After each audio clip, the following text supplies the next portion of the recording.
दोस्तों नमस्कार। बहुपद भाग 2 में आपका स्वागत है। इसमें हम क्या करेंगे? बहुपद से संबंधित कुछ अन्य और महत्वपूर्ण प्रश्नों का हल देखेंगे।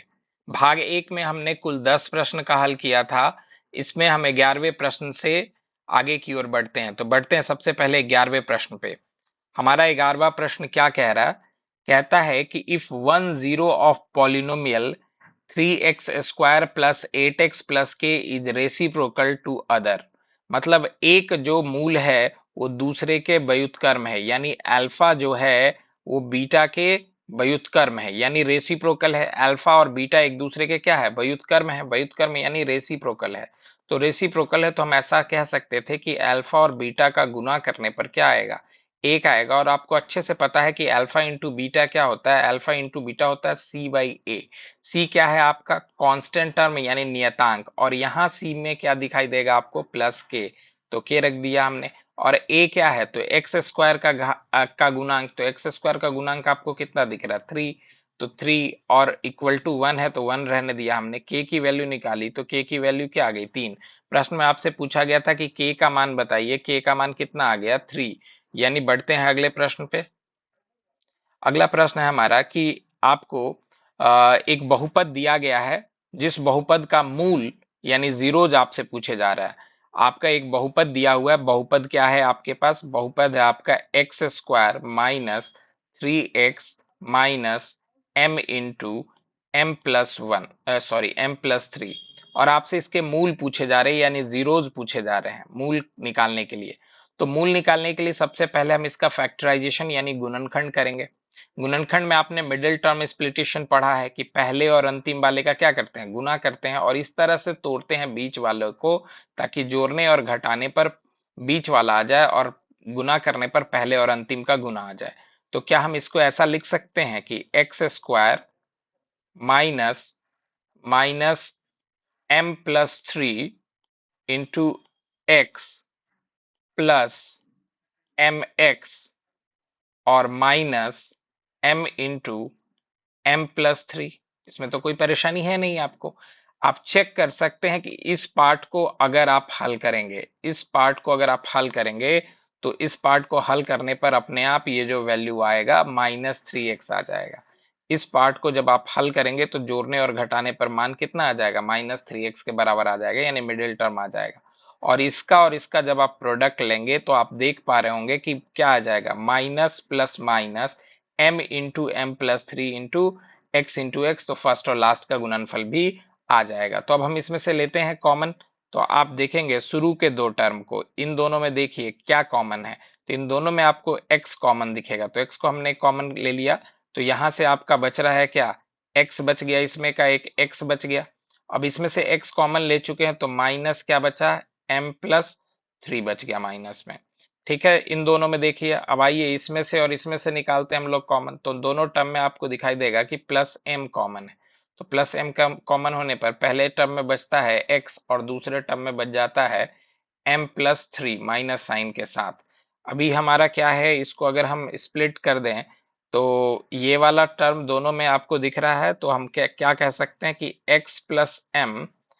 Into x plus m into क्या आ जा रहा है आपके पास? x माइनस m+3, है ना। और आपको जीरोज निकालने के लिए इसको क्या करना होता है? शून्य ज्ञात करने के लिए। तो शून्य के लिए आपने पढ़ा है, शून्य के लिए, शून्य के लिए यानी फॉर जीरोज आपने पढ़ा है। फॉर जीरोज, जीरोज के लिए क्या करते हैं हम लोग? दिए गए बहुपद को जीरो से इक्वेट करते हैं। तो जीरो से इक्वेट करने का मतलब है हमारे पास क्या करना? यानी यानी हमको लिखना है कि x plus m into x minus m+3 और इक्वल टू जीरो। और आपको अच्छे से पता है कि जब दो टर्म का गुणनफल जीरो होता है, इसका मतलब दोनों टर्म इंडिविजुअली जीरो होता है। यानी x प्लस m बराबर जीरो, या या x माइनस m+3 बराबर जीरो। अब बारी बारी से अगर हम करें तो इससे आपका आ जाएगा x बराबर -m, या इससे जब आप हल करेंगे तो आ जाएगा x बराबर m+3। तो खोजिए किसी ऑप्शन में ऐसा है क्या ऑप्शन में x का मान -m एक होना चाहिए और दूसरा m+3 होना चाहिए। तो पहले ऑप्शन में -m नहीं है, पहला ऑप्शन नहीं हो सकता। दूसरा m में -m है और m+3 है, यानी इस प्रश्न का सही उत्तर क्या हो रहा है आपका? बी हो रहा है। हालांकि इस तरह के प्रश्न को आप ऑप्शन को पुट करके भी बना सकते हैं, लेकिन कभी कभी ये वो तरीका जो होता है टाइम टेकिंग भी हो जाता है और कभी आसान भी पड़ता है। बढ़ते हैं अगले प्रश्न की ओर। अगला प्रश्न है हमारा क्वेश्चन नंबर 3।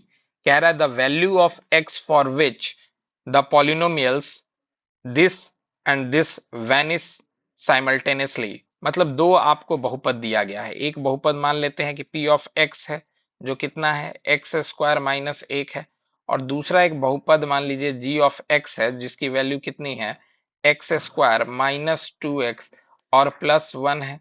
अब आपसे कहा जा रहा है कि ऐसा वैल्यू आप बताइए जिसके लिए साइमल्टेनियसली ये क्या कर जाए, एक साथ ही खत्म हो जाए, यानी एक साथ ही इनका मान 0 आ जाए। तो क्या अगर हम इसको ऐसा लिख दें कि x² - 1 का स्क्वायर, तो आपको कोई दिक्कत होना चाहिए नहीं। तो अगर हम इसको ऐसे लिख ले कि a² - b² का एक फॉर्मूला आपने पढ़ा है, a² - b² का आपने फॉर्मूला पढ़ा है कि a+b इंटू a-b होता है, a+b इंटू a-b होता है। तो क्या हम इसको ऐसा लिख सकते थे x+1 इंटू x-1। अब आइए इस g ऑफ x को देखिएगा, यहाँ पे भी आपको एक फॉर्मूला दिखाई देगा कि इसको अगर हम x² - 2x और +1 का स्क्वायर लिख दे तो कोई परेशानी नहीं होनी चाहिए आपको। अब आपको एक फॉर्मूला याद होगा कि a-b का जो होल स्क्वायर होता है वो a² - 2ab और प्लस का क्या होता है b² होता है। तो आप देख पाएंगे कि इसी के फॉर्मेट जैसा यहाँ ये दिखेगा। तो ये है हमारे पास क्या, x-1 का होल स्क्वायर। यानी अगर आपको एक साथ वैनिश करने की बात है तो p ऑफ x को अगर 0 से इक्वेट कर ले, तो p ऑफ x को अगर 0 से इक्वेट कर लेंगे तो यहाँ पे आ जाएगा x+1 इक्वल टू 0 या x-1 इक्वल टू 0, यानी x इक्वल टू 1 या x इक्वल टू -1।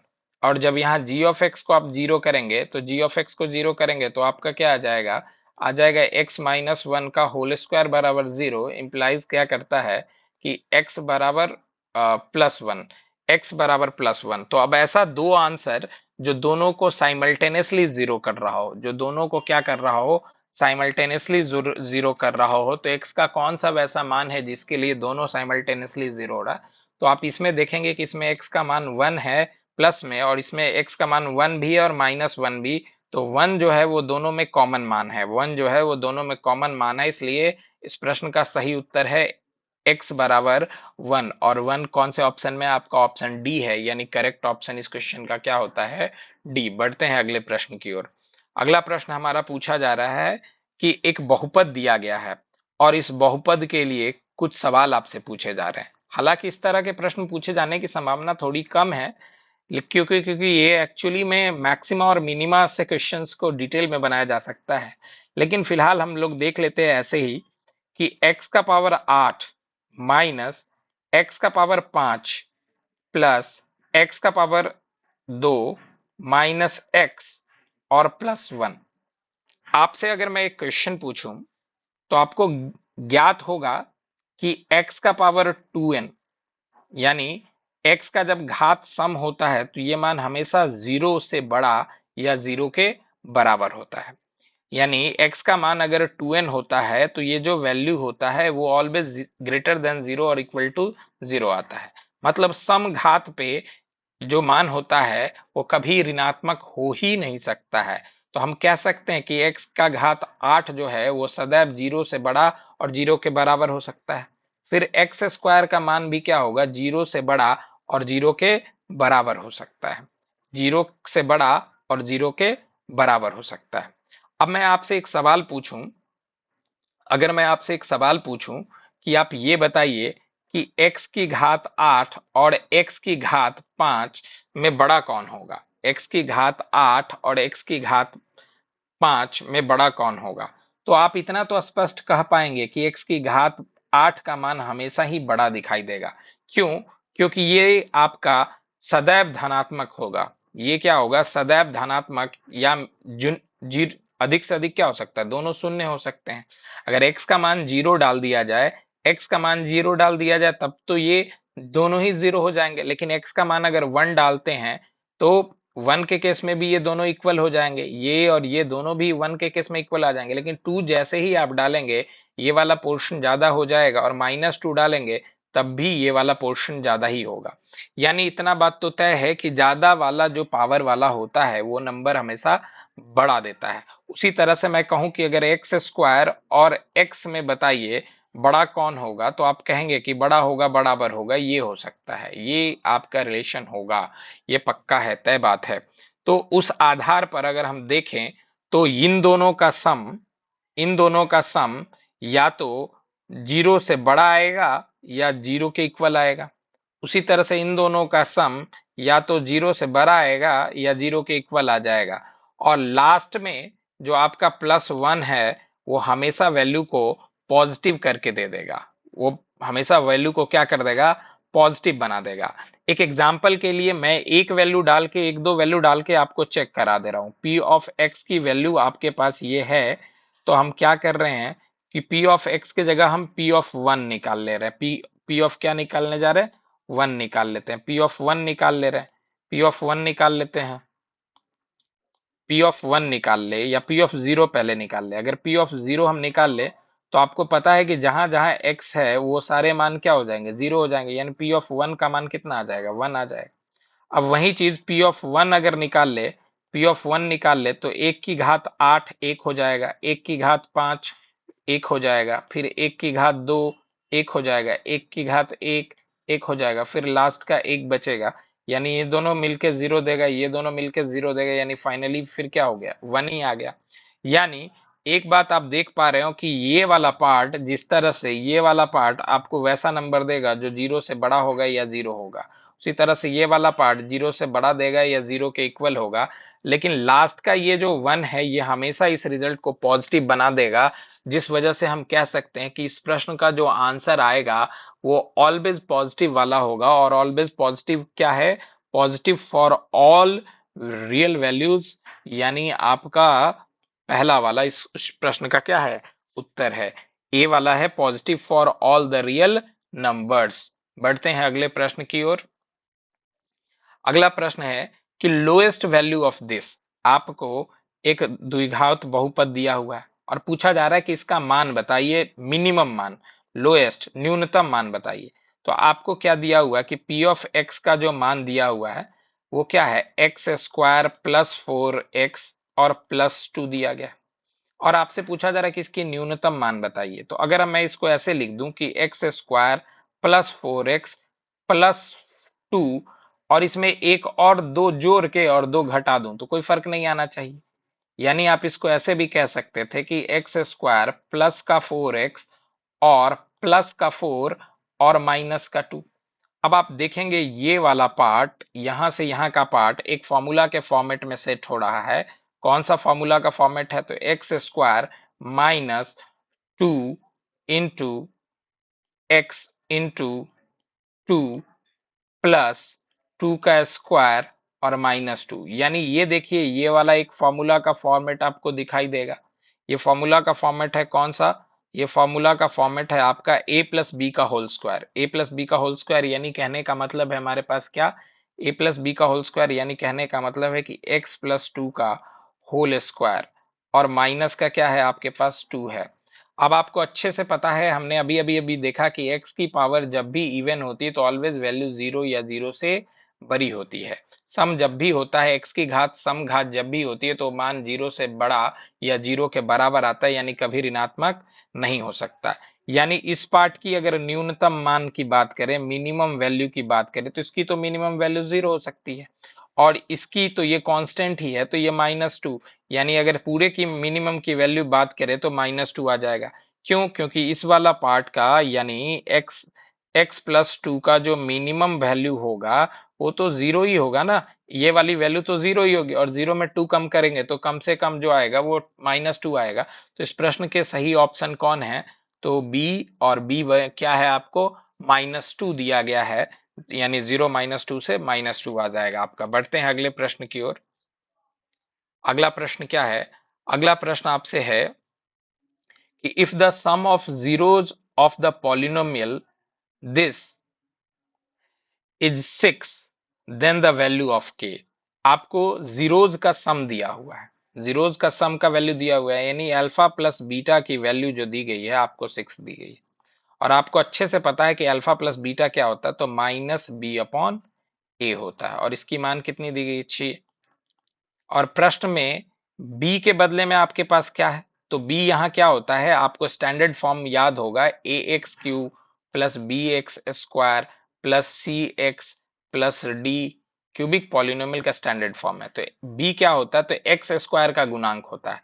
तो एक्स स्क्वायर का गुणांक आपको यहाँ दिखाई देगा कि ये -3 के है, तो माइनस साइन पहले से है, और -3 के है तो -3 के लिख दिया हमने। बाई ए क्या है आपका, एक्स क्यू का गुणांक है, और एक्स क्यू का गुणांक आपको प्रश्न में दिख रहा है कि 2 है, और बराबर क्या हो गया, 6। या यूं कहे कि प्लस का 3 के बराबर आ गया आपका 12, यानी के का मान कितना हो गया, 4। और के की मान 4 कौन से ऑप्शन में है, तो आपका सही ऑप्शन है सी, यानी प्रश्न का सही उत्तर क्या है, सी। चलिए बढ़ते हैं अगले प्रश्न की ओर। अगला प्रश्न है 17 नंबर। कहता है कि if one of the zero of quadratic polynomial this is -3, यानी एक मूल दिया गया आपको -3, तो बोला जा रहा है के का मान बताइए। तो -3 एक मूल है, यानी इसके डालने से इसका मान क्या आ जाएगा, 0 आ जाएगा। तो अब हमारा मान लीजिए पी ऑफ एक्स आपके पास क्या है कि k-1 गुना एक्स स्क्वायर प्लस के ऑफ एक्स और प्लस 1 है। और P ऑफ -3 निकाल लेते हैं, P ऑफ -3 निकाल लेते हैं, तो P ऑफ -3 यानी x जहां जहां दिखे वहां -3 लिख देना है। तो k-1 और x जहां दिख रहा है तो -3 का स्क्वायर प्लस k इंटू -3 और प्लस 1। अब इसको हम क्या लिख सकते थे, 3 का स्क्वायर 9, तो 9 into k-1 plus plus minus minus हो जाएगा आपका, प्लस माइनस क्या आ जाएगा, माइनस आ जाएगा, प्लस माइनस माइनस आ जाएगा, plus minus minus -3k plus 1। अब आपको पता है कि 3 जो है एज गिवन, मतलब जैसा कि दिया गया है, क्या दिया हुआ है कि -3 जो है वो एक मूल है ना, -3 एक मूल है। इसका मतलब कि P ऑफ -3 का मान क्या होना चाहिए, 0 के बराबर होना चाहिए। या यूं कहे कि 9 इंटू k-1 -3k प्लस 1 का मान क्या होना चाहिए, 0 के बराबर होना चाहिए। इसको हल करिए तो 9k-9 -3k प्लस 1 का मान क्या होना चाहिए, 0 के बराबर होना चाहिए। या यूं कहें कि 9k में से 3k घटा दें तो बच जाएगा आपका 6k, बच जाएगा आपका 6k। और आप यहाँ देखेंगे कि माइनस का 9 है और प्लस का 1 है, तो प्लस का क्या बचेगा, 8, और बराबर क्या होना चाहिए, 0। यानी अगर ऐसी बात करें तो 6 के बराबर क्या होनी चाहिए, -8, यानी के बराबर क्या होनी चाहिए, तो -8/6। और -8/6 को हम क्या कह सकते हैं, 4 बार में इसको काट दीजिए, 3 बार में इसको, यानी -4/3। और कोई ऐसा ऑप्शन है जिसमें k की वैल्यू -4/3 है, k की वैल्यू -4/3 हो, तो आप देखेंगे k की वैल्यू -4/3 आपका कौन सा आ रहा है, बी आ रहा है। एक बार फिर से आप चेक कर लीजिए, आपको क्या दिया गया था कि आपकी -3 इसकी वैल्यू थी, तो हमने -3 इसकी जगह पुट कर दिया। तो -3 पुट करने पर क्या आता है, 9, और k-1 को हमने k-1 छोड़ दिया है, k के बदले में हम x के बदले में हम लोगों ने -3 पुट किया है, तो -3k हो गया, प्लस का 1 था तो प्लस का 1 रहने दिया, है ना। p ऑफ -3 हमने पुट किया था तो ये वाली वैल्यू आई थी। अभी हम क्या कर दिए, इसको 0 से इक्वेट कर दिए, इक्वेट करने पर क्या आ गया, तो 9k -9 और -3k प्लस 1 बराबर 0। इट मीन्स 9k में हमने क्या कर दिया है, 3k को घटा दिया, यानी 6k आ गया, और -9 प्लस 1 क्या हो गया, -8 हो गया। और -8 हो गया, इट मीन्स क्या हो गया आपके पास, आ, इसको हमने शिफ्ट कर लिया, और फिर आपको इस तरह से आंसर क्या आ गया, -4/3 आ गया। चलिए बढ़ते हैं अगले प्रश्न की ओर। अगला प्रश्न क्या हमारा, अ quadratic polynomial whose zeros is -3 and 4। आपसे एक क्वाड्रेटिक पॉलिनोमियल पूछा गया है जिसकी जीरोज आपको -3 और 4 दिया गया। और ये इंपॉर्टेंट सवाल है, पिछले भी बीपीएससी में ये पूछा जा चुका है। बीपीएससी टीआरई में ये पूछे जा चुके सवाल हैं, बीपीएससी टीआरई में ये सवाल पूछा गया है इसी फॉर्मेट का। तो आपसे क्या पूछा जा रहा है कि a quadratic polynomial whose zeros is -2 and -3 and 4, इसमें से किसी एक जीरोज को आप अल्फा मान लीजिए, तो अल्फा बराबर क्या है, -3 है। और दूसरे को बीटा मान लीजिए, तो बीटा बराबर क्या है, 4 है। तो अगर अल्फा प्लस बीटा का मान निकाला जाए तो आप देखेंगे कि -3 में अगर 4 को जोड़ेंगे तो ये आएगा -1, और अल्फा इंटू बीटा निकाला जाए तो ये क्या आ जाएगा, -12 आ जाएगा। और आपको मूल अगर द्विघात समीकरण निकालना हो तो आप पॉलिनोमियल निकालने का जो तरीका होगा आपने पढ़ा होगा, k into x square minus मूलों का योग alpha plus beta into x, और प्लस मूलों का गुणनफल यानी अल्फा इंटू बीटा। अब इसमें हम सब्सटीट्यूट कर दे रहे हैं k into x square minus minus, और अल्फा प्लस बीटा की वैल्यू -1 सॉरी +1 है, तो +1 है यानी -1 आ जाएगा ये, और x तो -1x, और प्लस अल्फा इंटू बीटा -12। अभी क्या करते हैं, इसको हल कर देते, तो k को k रहने दे रहे हैं और k को k रहने देते हैं, और फिर एक्स स्क्वायर और -x और प्लस माइनस माइनस -12। अब है कोई और ऐसा ऑप्शन में एक्स स्क्वायर -x -12, ऐसा कोई ऑप्शन है? तो इसमें -12 नहीं है इसलिए ये नहीं हो सकता, ये -x भी नहीं है, ये नहीं हो सकता, और नीचे वाला तो ये भी नहीं हो सकता। ये होने की संभावना है, तो ये होने की संभावना है, इसका मतलब है कि इस क्वेश्चन में k की वैल्यू क्या है, 1/2। यदि k की वैल्यू क्या हो जाए, 1/2 हो जाए, तो k की वैल्यू 1/2 हो जाए, तो इसको हम ऐसा लिख सकते हैं कि k x square by 2 -x/2 -x/2 और -12/2, और 12/2 को अगर हम काट दे तो 6 लिखा जा सकता है। यानी प्रश्न का सही आंसर कौन सा है, सी। बढ़ते हैं अगले प्रश्न पर। अगला प्रश्न है हमारा प्रश्न संख्या 19। कह रहा है कि if the zeros of quadratic polynomial x square plus a plus 1 into x plus b are this and this. आपको इसमें थोड़ा लेंदी सवाल है, आपको इसमें आपको द्विघात के साथ साथ आपको लीनियर इक्वेशन का भी इस्तेमाल करना पड़ेगा, यानी दो चर वाले रैखिक समीकरण का भी इस्तेमाल इस प्रश्न में होने वाला है। तो आप मान लीजिए कि आपके पास पी ऑफ एक्स एक बहुपद दिया गया है जिसका मान कितना है, x square plus a plus 1 into x plus b. तो हम सबसे पहले क्या निकाल ले रहे हैं, तो हम लोग निकालने जा रहे हैं पी ऑफ टू।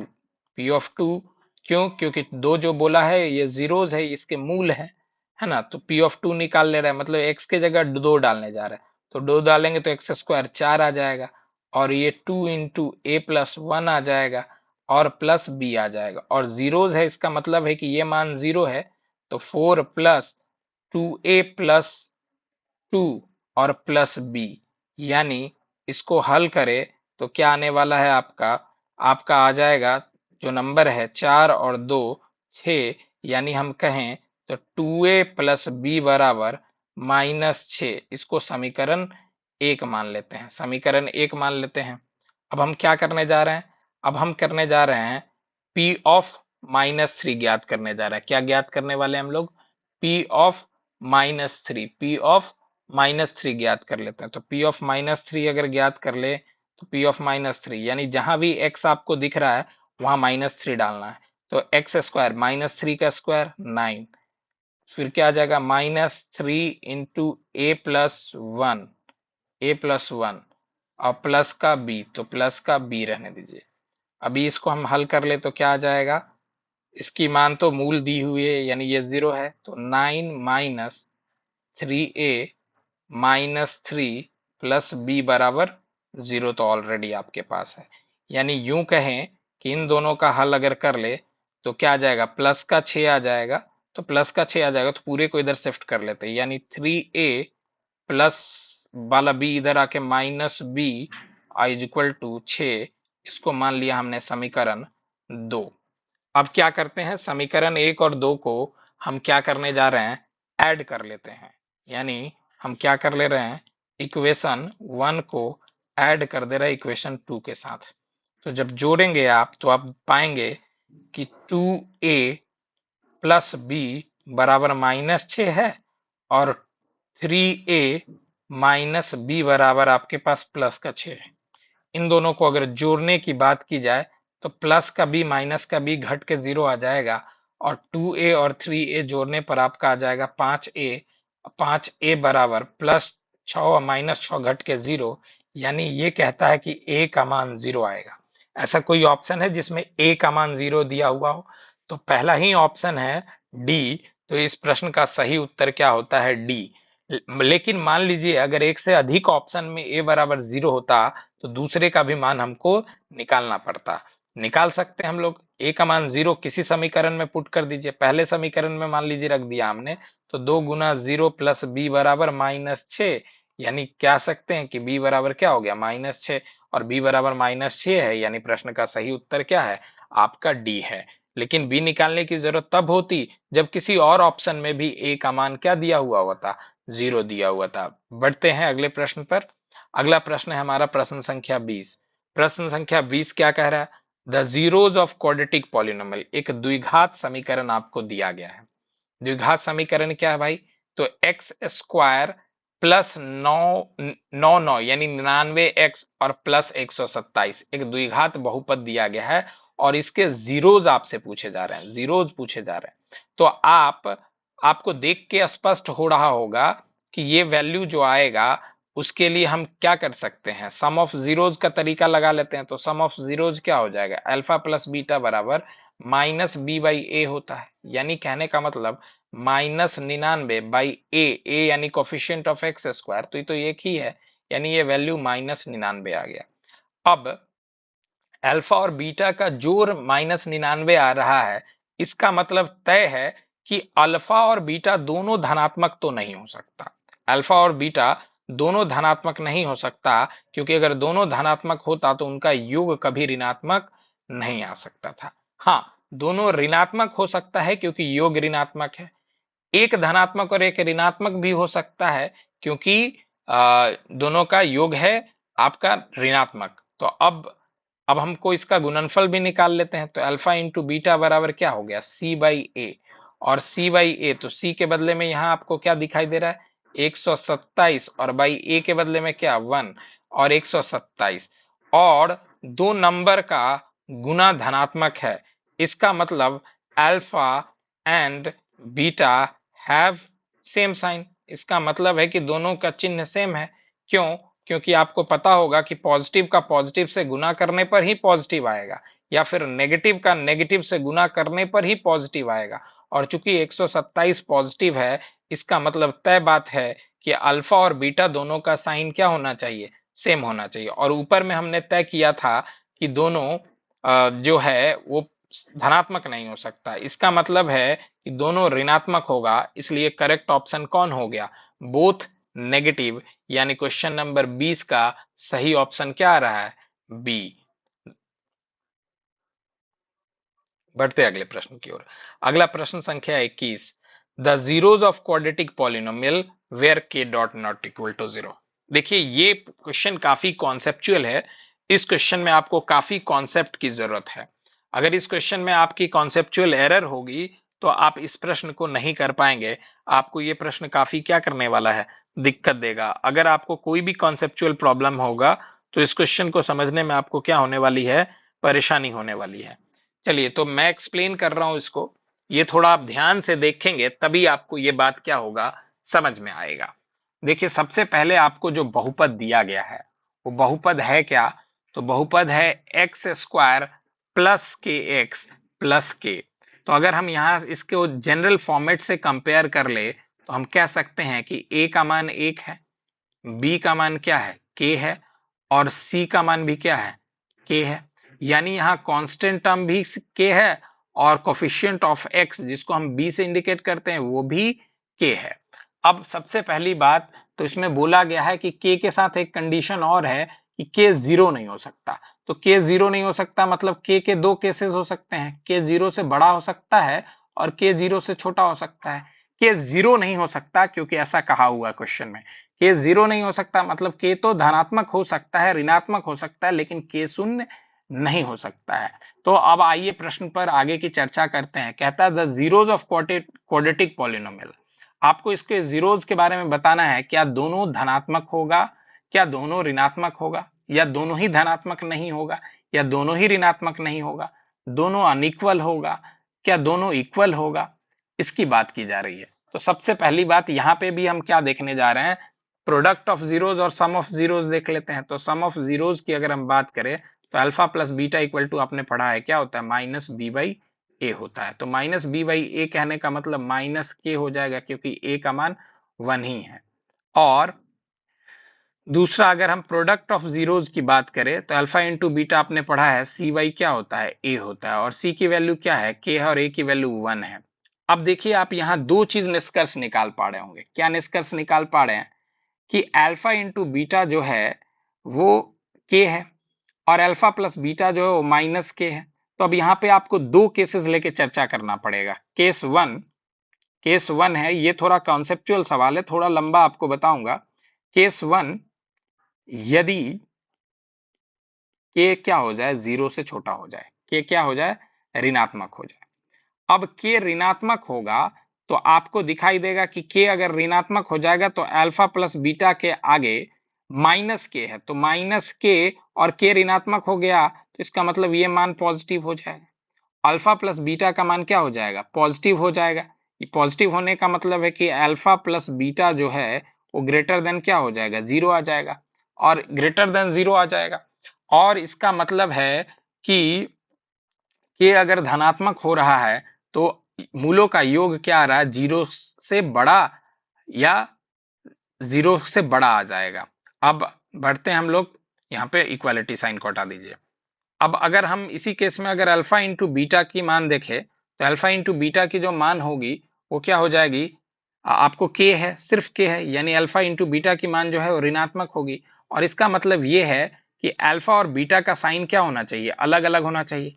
अल्फा तथा बीटा का जो चिन्ह होना चाहिए तथा बीटा का जो साइन होना चाहिए वो क्या होना चाहिए, होना चाहिए कि होना क्या चाहिए, अलग अलग, अलग अलग होना चाहिए।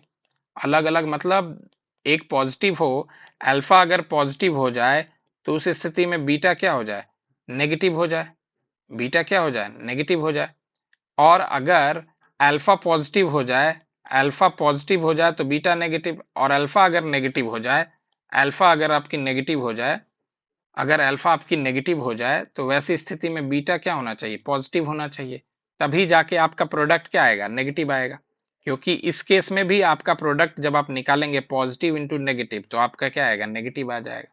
इस केस में भी अगर आप निकालेंगे नेगेटिव इंटू पॉजिटिव तो भी क्या आ जाएगा, नेगेटिव आ जाएगा। यानी ऐसी स्थिति में अल्फा और बीटा का जो साइन होना चाहिए वो अलग अलग होना चाहिए, अलग अलग होना चाहिए। यानी अल्फा पॉजिटिव तो बीटा भी क्या होना चाहिए, बीटा नेगेटिव होना चाहिए। अगर अल्फा नेगेटिव तो बीटा क्या होना चाहिए, पॉजिटिव होना चाहिए। यानी ये बात तो तय हो गया है कि अल्फा और बीटा का मान पॉजिटिव है, अल्फा और बीटा का मान पॉजिटिव है। इसका मतलब है कि इसमें से एक का मान पॉजिटिव होगा और दूसरे का मान नेगेटिव होगा। One will be positive and other will be negative. किसी एक को पॉजिटिव आप मानिए, या तो अल्फा को पॉजिटिव मानिए या बीटा को पॉजिटिव मानिए।